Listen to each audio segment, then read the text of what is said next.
ముఖ్య organiser SVS Reddy గారు ఈ హైదరాబాద్ సిద్ధం సమావేశం యొక్క భవిష్యత్ ప్రణాళిక గురించి వివరిస్తారు. ఎస్విఎస్ రెడ్డి గారు క్లుప్తంగా మాట్లాడవలసిందిగా మనమే. నమస్తే. ఈ హైదరాబాద్ మేమంతా సిద్ధం సభకు చేసినటువంటి అఖిల మహారథులకు, వైఎస్ఆర్సీపీ అభిమానులకు, ఆత్మీయులకు, శ్రేయోభిలాషులకు, కార్యకర్తలకు, ప్రతి ఒక్కరికి, మీడియా వారికి పేరు పేరున హృదయపూర్వక స్వాగత సమాజాలు. ఈరోజు ఈ హైదరాబాద్ లో మేమంతా సిద్ధం అనేటువంటి సభను ఎందుకు ఏర్పాటు చేశామంటే, ఈరోజు AP needs Jagan CM again, మళ్ళీ రావాలి జగన్ సీఎం కావాలి అనే నినాదంతో ఈరోజు ఈ సభను ఏర్పాటు చేశాం. ఈరోజు చాలా సుదీర్ఘం, చాలా మంచి రోజు. ఎందుకంటే మన రాజ్యాంగ నిర్మాత డాక్టర్ బాబాసాహెబ్ అంబేద్కర్ గారు జన్మదినం రోజున మేమంతా సిద్ధమైనటువంటి సభను నిర్వహించామంటే, ఈరోజు ఏదైతే బాబాసాహెబ్ అంబేద్కర్ గారు ఆశయాలు ఉన్నాయో, వారు పేద బడుగు బలహీన వర్గాల అభివృద్ధి కోసం వారు రాసినటువంటి నిజమైన రాజ్యాంగానికి వన్నె తెచ్చినటువంటి వ్యక్తి జగన్మోహన్ రెడ్డి గారు. రాజ్యాంగ స్ఫూర్తికి అన్ని కూడా రాజ్యాంగమైనటువంటి హక్కులైనటువంటి పేద బడుగు వర్గాలకి కల్పించినటువంటి వ్యక్తి జగన్మోహన్ రెడ్డి గారు. ముఖ్యంగా ఈరోజు రెండు విషయాలు చెప్పదలుచుకున్నాం. జగన్ మళ్ళీ ఎందుకు సీఎం కావాలంటే, ఈ పేద బడుగు బలహీన వర్గాలకి సంక్షేమ పథకాలు మళ్ళీ కొనసాగాలంటే మళ్ళీ రావాలి జగన్. పేద విద్యార్థులకి ఉచిత విద్యను అందించాలంటే మళ్ళీ రావాలి జగన్. అదేవిధంగా ఉచిత వైద్యం ఆరోగ్యశ్రీ అందించాలంటే మళ్ళీ రావాలి జగన్. రైతు భరోసాలో రైతులకి ఉచితంగా విత్తనాలు, రైతులకు మద్దతు ఇవ్వాలంటే మళ్ళీ రావాలి జగన్.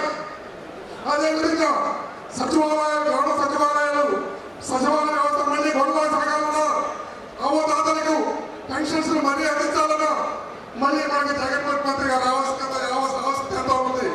అదేవిధంగా గ్రామ వాలంటీర్లు ఎవరైతే ఉన్నారో, ఎంతో మంది అవతాతలకి ఇంటికి సంక్షేమ పథకాలు ఇస్తుంటే వాటిలన్నిటికీ ప్రతిపక్షాలు ఏ విధంగా కుట్ర చేశాయో చూసారు. వాళ్ళు జగన్మోహన్ రెడ్డి గారు అనేటువంటి వ్యక్తిని ఎదుర్కోలేక, ఓడించే దమ్ము ధైర్యం లేక, చివరికి జగన్మోహన్ రెడ్డి గారిని మట్టు పెట్టడానికి నిన్న చేసినటువంటి కుట్రలు, కుతంత్రాలు, వీటిలన్నింటినీ మనం తిట్టుకొట్టాలంటే మళ్ళీ జగన్మోహన్ రెడ్డి గారిని ముఖ్యమంత్రి చేసుకోవాలి.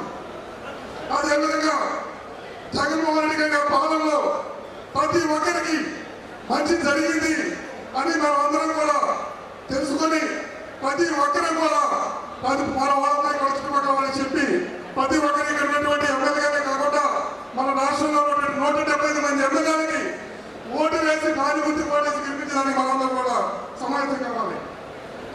రెండోది, హైదరాబాద్ మేమంతా సిద్ధం అనేటువంటి దాని యొక్క విధానం ఏంటంటే, ఎంతో మంది దాదాపు 17 లక్షల మంది పైగా ఆంధ్ర నుంచి ఇక్కడ సెటిల్ అయినటువంటి వాళ్ళు, హైదరాబాద్ లో స్థిరపడిన వాళ్ళు, ఉద్యోగాల్లో ఉన్నారు, రకరకాల వ్యాపారాలు, ఏదో ఒక వృత్తి పనుల మీద కలిసి స్థిరపడ్డారు. వాళ్ళందరూ కూడా 2019 ఎన్నికల్లో గ్రామానికి ప్రతి ఒక్కరు జగనన్న సైనికులా వెళ్ళి పనిచేసి 150 స్థానాల్లో గెలిపించారు. ఈ రోజు జగన్మోహన్ రెడ్డి గారు ముఖ్యమంత్రి అయినాక ఆయన ప్రవేశపెట్టినటువంటి మేనిఫెస్టో ఏదైతే ఉందో, ఒక పవిత్రీకరణలాగా ఆయన చెప్పినటువంటి పథకాలన్నింటినీ కూడా అమలు చేసి, నవరత్నాల ద్వారా మొత్తం దాదాపు 90% అమలు చేసి, దాదాపు 2,70,000 కోట్లు సంక్షేమ పథకాలు డైరెక్ట్ గా డీబీటీ ద్వారా, అదేవిధంగా నాన్ డీబీటీ ద్వారా 1,70,000 కోట్ల రూపాయలు, అంటే దాదాపు 4,50,000 కోట్ల రూపాయలు సంక్షేమ పథకాలు ఇచ్చారు. మళ్ళీ ఈ పథకాలన్నీ కొనసాగాలంటే జగన్ రావాలి. 4 కోట్లు మనకన్నీ కూడా ప్రారంభమై అవన్నీ కూడా పూర్తి అవ్వాలంటే మళ్ళీ జగన్ రావాలి. 17 మెడికల్ కాలేజీలు వచ్చినాయి. అదేవిధంగా భోగాపురం ఇంటర్నేషనల్ ఎయిర్పోర్ట్ వచ్చింది, కడప స్టీల్ ప్లాంట్, ఇవన్నీ పూర్తి కావాలన్నా, అదేవిధంగా విశాఖలో ఉక్కు ప్రైవేటీకరణ కాకుండా ఉండడానికి అడ్డుకోవాలన్నా జగన్మోహన్ రెడ్డి గారు ముఖ్యమంత్రిగా కావాలి. దానికోసం మనం ఏం చేయాలి? మనం ఇక్కడ కూర్చొని మాట్లాడుకుంటే కాదు, మనమందరం మన వాళ్ళందరికీ చెప్పి మనందరినీ ఊరికి తరలి ఈ నెల రోజులు కష్టపడి మన సొంత కార్యక్రమంలాగా సైనికులాగా పనిచేసి ప్రతి ఒక్కరిని చైతన్యపరం చేసి జగన్ చేసినటువంటి మంచి పథకాలని, సంక్షేమ కార్యక్రమాలని, జగన్ ఆవాస ఇవన్నీ కూడా తెలియజేసి గెలిపించుకోవాలి. అయితే ఇంకొకటి ఉంది, జగన్మోహన్ రెడ్డి గారిని ఓడించినామని మనకు తెలుసు కాబట్టి ప్రతిపక్షాలు అన్నీ కూడా కుమ్మక్కైనాయి. జనసేన, తెలుగుదేశం పార్టీ, బీజేపీ ఇవన్నీ కాకుండా కాంగ్రెస్ పార్టీ, కమ్యూనిస్టులు ఇది కాకుండా కుటుంబాల్లో చిచ్చులు పెట్టి జగన్మోహన్ రెడ్డి గారిని ఓడించాలని చూస్తారు. కానీ మీరు ఎంతమంది ఏమైనా ఈ తోటలు గుంపులు ఎంతమంది వచ్చినా జగన్మోహన్ రెడ్డి గారి విషయాన్ని ఎవరు అడ్డుకోలేరు. జగన్మోహన్ రెడ్డి గారికి గెలుపని ఎవరు ఆపలేరు తెలియజేస్తున్నాం. అయితే ఇంకొక విషయం మరి ఏంటంటే ఆయన ఉన్నాడు అబద్ధాలు చంద్రబాబు గారు, దగాకోరు, మోసకోరు, వెన్నుపడతారు, అవినీతి రాజకీయాలు పెట్టింది పేరు పెట్టుబడిదారి అవసరం పెట్టి పోషించినటువంటి వ్యక్తి వాళ్ళు ఏ విధంగానైనా అధికారంలోకి వచ్చి వాళ్ళు దోచుకోవాలని రాష్ట్రానికి చూస్తున్నారు. తెలుగుదేశం పార్టీ అంటే టీడీపీ అంటే అందరూ తెలుసు. తిరిగి పంచుకొని దానికోసం వాళ్ళు వెళ్ళి లక్షల కోట్ల వేల కోట్ల ఖర్చు పెడతారు. జగన్మోహన్ రెడ్డి మట్టు పెట్టడం ఆయన మట్టి కనిపించాలని చూస్తున్నారు. కానీ వాళ్ళే భూస్థాపితం, తెలుగుదేశం పార్టీ భూస్థాపితం, ఈ ఎన్నికల్లో భూస్థాపితం తప్పదు. ఇంకొకరు ఉన్నారు మంగళగిరి మాలో పురకేసి అలియాస్ పప్పు లోకేష్ గారు. ఆయన చెప్పాడు నటుముక్కు ఎర్రముక్కు సక్రంగా ఉంటుంది. ఎన్ని పప్ప నువ్వు ఎన్ని రాసింది ఎర్రముక్కు రా. ఈ రోజు చెప్తున్నావు నువ్వు ఓడిపోతున్నావు మంగళగిరిలో. అదే మీ బాబు చంద్రబాబు నాయుడు కుప్పంలో ఓడిపోతున్నాడు. మీ మామ బాలకృష్ణ అనంతపురంలో ఓడిపోతున్నాడు. మీ అత్త పురంధరేశ్వరి కూడా ఓడిపోతుంది. మీ ఫ్యామిలీ మొత్తాన్ని కూడా జగన్ అన్న సైనికులు ఓట్ల ద్వారా ఓడిస్తారు. అప్పుడు రాసుకో నీ ఓటమని, నీ ఎర్ర పుస్తకం రాసుకో, గిన్నెసి ముక్కులు కాదు మళ్ళీ ఓడిపోయిన రాసుకో. ఇది కాబట్టి మనం అందరం వెళ్ళి సైనికుల్లాగా పనిచేసి ప్రతి ఒక్కరికి ఓటు వేసి మనం వేయడం కాదు.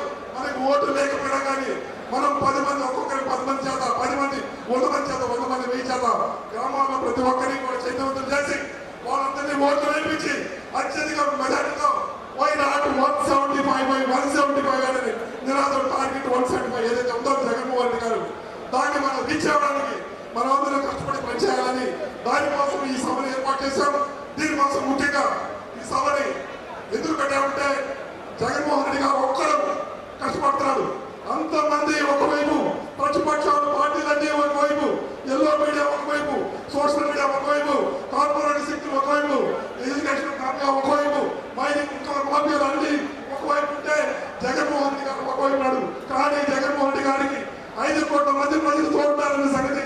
అదేవిధంగా హైదరాబాద్ లో ఉన్నారు 10,000 మంది కూడా మీకు అండగా ఉన్నాము. మీకు అందరూ కూడా మద్దతు ఇచ్చి గెలిపిస్తామని తెలియజేసుకోవడానికి ఈ సంఘటనలో దీనికోసం మేము ఒక రోజు మాట్లాడుకుంటా ఉంటే మా కమిటీ నిర్వాహకులలో ఎవరైతే ఉన్నారో దీనిఅందరూ కూడా చంద్రారెడ్డి గారు, జయవర్ధన్ రెడ్డి గారు, సామంతి రెడ్డి గారు, సత్యనారాయణ రెడ్డి గారు, విజయభాస్కర్ రెడ్డి గారు, రాఘవ వీళ్ళందరూ కూడా రాజశేఖర్ ఇంకా ఉన్నారు. చాలా పేరు మిస్ అయితే దయచేసి క్షమించండి. శ్రీనివాస్ రెడ్డి వీళ్ళందరూ కూడా మేమందరూ ఏమనుకున్నామంటే మన వంతు కృషి చేద్దాం, మన వంతు కొంతమందిని చైతన్య పడతామని చెప్పేసి ఈ మీటింగ్ పెట్టాలని వారం ముందు అనుకున్నాం. ఈ వారంలో మేమందరం కూడా చెప్పిన పిలుపు మేరకు ఇంత భారీ వచ్చారంటే